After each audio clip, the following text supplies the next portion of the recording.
my name is David Becker. I play the bass trombone, and I would like to talk to you a little bit about Hector Berlioz's Symphonie Fantastique. It's a piece of programmatic music, that is to say, it tells a story.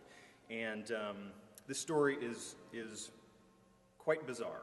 It's the story of an artist who falls in love with a woman. He's rejected, and he wanders the streets. He goes to a ball, to the countryside, looking for solace, and doesn't find it. And then, in his last desperation, takes opium to kill himself. That's when the trombones come in. He doesn't take quite enough to kill himself, but he has a terrible, nightmarish vision. And in this vision, he has killed his beloved and has been brought to trial and condemned to death. And this is the march to the scaffold. He is being carried off to have his head cut off by the guillotine.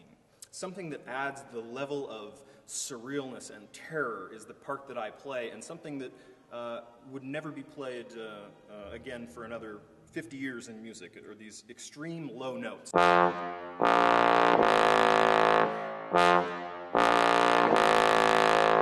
after his head is cut off at the end of the fourth movement, his head bounces into the basket, and he has his next vision of his funeral. And at his funeral, they're celebrating a witch's Sabbath. And you'll hear music from the Gregorian chant, the Dies Irae, the Day of Wrath. He's about to be judged for his crimes. And the trombones and the brass, the tuba first, intones this Dies Irae melody, which you'll hear again and again at the end of the piece, as like bells. But then the trombones come in and have an opportunity to chant, like priests. I don't know who's priests, but to chant the Dies Irae melody.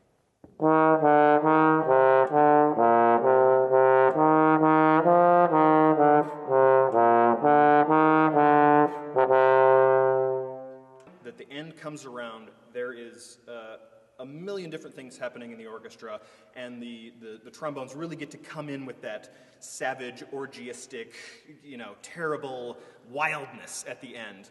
This concert is definitely one not to miss because it has everything that you could want in a piece of music. It has the most beautiful, calming, quiet moments, and the most terrifying, wild, savage moments in the repertoire of classical music. It's something really special, and it's a really one-of-a-kind piece.